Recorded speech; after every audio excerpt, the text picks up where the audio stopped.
Oi, gente. O Trump arregou, retirou as tarifas e o chororô dos bolsonaristas é muito divertido.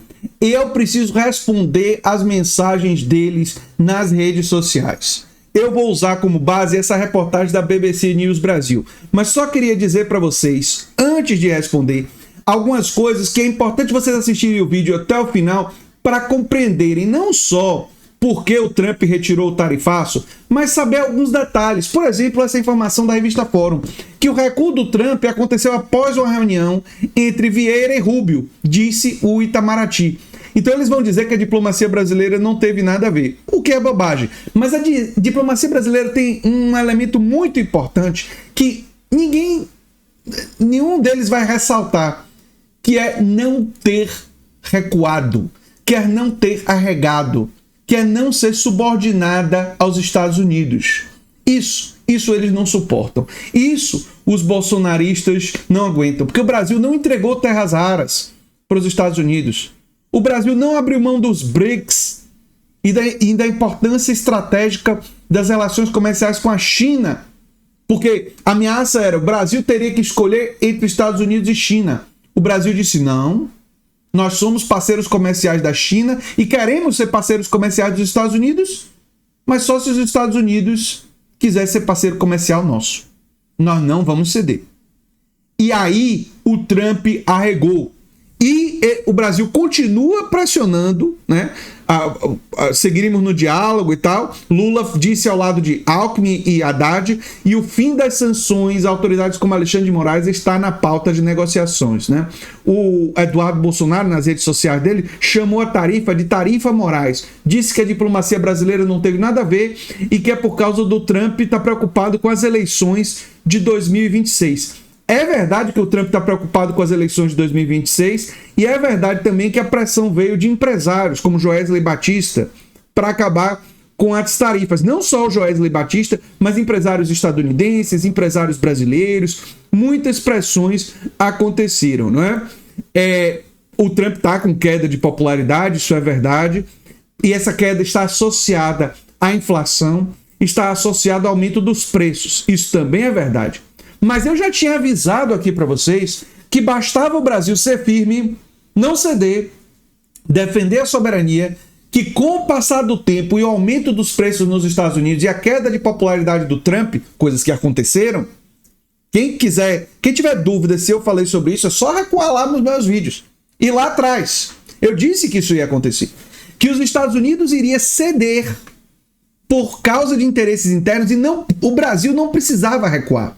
Mas esse elemento de que o Brasil não precisava recuar, que basta esperar o preço das coisas aumentar lá para eles recuarem, isso os bolsonaristas não dizem, né? Os bolsonaristas, claro, escondem, não é? O que disse o Eduardo Bolsonaro, né? O Donald Trump assinou um decreto ampliando essa lista, adicionando dezenas de outros itens, entre eles o café, diversos cortes de carne bovina, açaí, tomate, manga, cacau, né? A tarifa de 40% foi para o espaço, né? Não tem mais. Após o anúncio, o deputado, por enquanto o deputado, já deveria ser deputado cassado, né? Ex-deputado, agora cassado. Deveria ser traidor da pátria. Eduardo Bolsonaro disse o seguinte: é preciso ser claro, a diplomacia brasileira não teve qualquer mérito na retirada parcial dessas tarifas. Assim como beneficiou outros países, a decisão dos Estados Unidos decorreu apenas de fatores internos, especialmente a necessidade de conter a inflação americana em setores dependentes de insumos estrangeiros. Mas, Eduardo, a diplomacia brasileira não cedeu.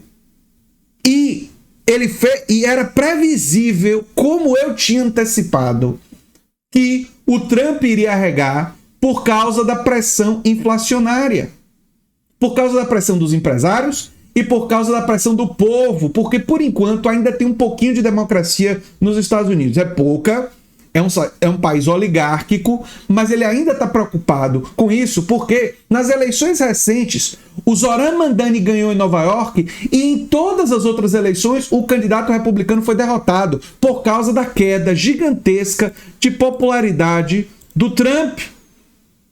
A queda de popularidade do Trump. Entendeu, Eduardo? Entendeu, Eduardo Bolsonaro? Mas nós vamos falar das outras reações, né?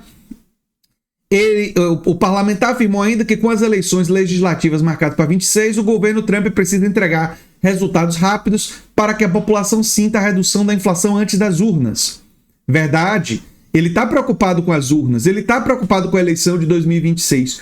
Mas você queria, Eduardo Bolsonaro, você queria que o governo brasileiro, que o Congresso brasileiro aprovasse uma anistia para os golpistas, incluindo para o papai.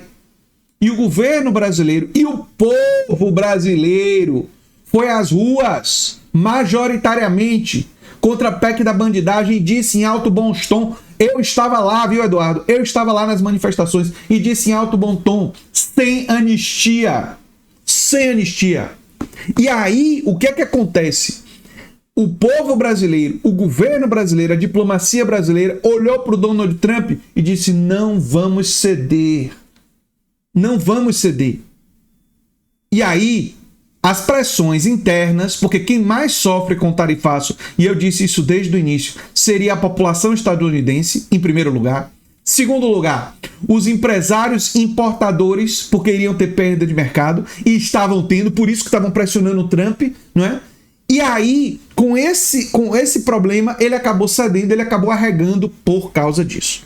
Ainda sobre Eduardo, a implementação da taxa sobre os maioria de 50% é, segundo ele, devido à crise institucional causada pelo ministro Alexandre de Moraes. Não.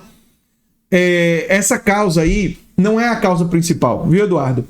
A causa principal tem a ver com duas coisas. O Trump queria enfraquecer os BRICS e o Trump já disse várias vezes que os BRICS são ameaça à hegemonia dos Estados Unidos e a ameaça à hegemonia do dólar. E o outro motivo tem a ver com o Supremo, é verdade, mas não tem nada a ver com o que você está falando. Tem a ver com o fato do Supremo fazer um enfrentamento das notícias falsas. Você mesmo já admitiu que há um temor entre a extrema-direita de que o modelo do Supremo de enfrentamento às notícias falsas, que você chama de censura, equivocadamente, pode ser absorvido por outros países. Esse temor realmente existe, né? Enfim, ele está acusado aí de ter articulado, e ele participou da articulação, né? Ele se tornou réu por coação no curso do processo do pai e tal. E o que disse o Paulo Figueiredo, né? O Trump simplesmente retirou as tarifas de alguns produtos brasileiros, como já tinha feito anteriormente, em busca de redução de preços domésticos em alguns setores onde os Estados Unidos não são competitivos. Aviso aos colegas, se for jogar confete na diplomacia de Mauro Vieira, por consequência terão que fazer o mesmo com o MRE de pelo menos uma dúzia de outros países que foram beneficiados pela mesma medida até antes do Brasil. Bem, o Brasil foi dos mais pressionados, porque o Brasil, além de ter uma taxa maior, o Trump estava pressionando contra os BRICS e contra o Supremo Tribunal Federal. E o Brasil estava pressionando por uma anistia. E o Brasil, viu, Paulo Figueiredo, não cedeu, não arregou, mostrou defesa do país. O governo brasileiro, o povo brasileiro. Uma coisa que você não deve ser capaz de compreender, né? O governo americano teria adotado as tarifas contra os produtos brasileiros, contra as autoridades brasileiras. Por sua vez, o líder do PL da Câmara, o Sóstenes Cavalcante, disse que se a redução de tarifas fosse o resultado das ações, a decisão teria sido anunciada ao lado do chanceler Mauro Vieira na semana passada. Só interesse americano, zero aproximação com o governo brasileiro. Trump está defendendo os interesses do país dele. Engraçado que a gente aqui tinha previsto, né, que para diminuir os preços lá, iria reduzir as tarifas sobre o Brasil e que o Brasil não precisava ceder nada. Mas o que é que vocês queriam? Vocês queriam que o Brasil cedesse. O governo brasileiro e o povo brasileiro não cedeu. Segundo o Avaí de Mello, é o produtor rural brasileiro que conquistou respeito lá fora. Enfim. Agora os Estados Unidos zeram a tarifa sobre café, carne e outros produtos, enquanto a esquerda aqui dentro segue atacando o agro. Ai, Avaí de Mello. Nosso problema com o agro não é com todo o agro, é com o agro golpista. Sabe aquele que botou dinheiro para... ou que quer hiperexploração, que luta contra a reforma agrária, não é? Se tem empresários do agro que estão fazendo bom trabalho, parabéns para eles. Mas tem muita gente aí que é golpista, que botou dinheiro, que vão ser pegos. na investigação do golpe, aguarde, muitos deles vão ser pegos, viu? O presidente da Frente Parlamentar do Agronegócio, deputado Pedro Lupion, afirmou que a medida dos Estados Unidos é uma vitória do trabalho dos produtores rurais e empresas brasileiras nos bastidores. Em parte, eles atuaram, sim, em parte, mas a diplomacia brasileira, nenhum deles diz. A diplomacia brasileira não cedeu, não recuou, não arregou. Percebam que eles têm isso alinhado. O Brasil saiu vitorioso porque, como eu disse, o Brasil não precisava retaliar. Bastava o Brasil esperar os preços dispararem nos Estados Unidos e os prejuízos atingirem o empresariado e a população, que a pressão lá iria fazer Trump arregar. E foi exatamente o que aconteceu. Né? Foi exatamente o que aconteceu. E parabéns à diplomacia brasileira por manter a defesa da soberania, que é uma das chaves das eleições de 2026. Eu vou explicar as 5 chaves das eleições de 2026 em um futuro vídeo, gente. Eu sou André Teixeira Jacobina, o canal é a Nova Máquina do Tempo, e se você gosta do que a gente faz, pode se tornar membro, apoiador, pode fazer um dos nossos cursos. O curso Como Entrar no Mestrado ou Doutorado está no link no comentário fixado, né, o link. E se você quiser, pode mandar um pix também para andretj@terra.com.br. E se você gostou desse vídeo, provavelmente vai gostar do vídeo sugerido aqui no final. Fique na Nova Máquina do Tempo. Tchau, tchau.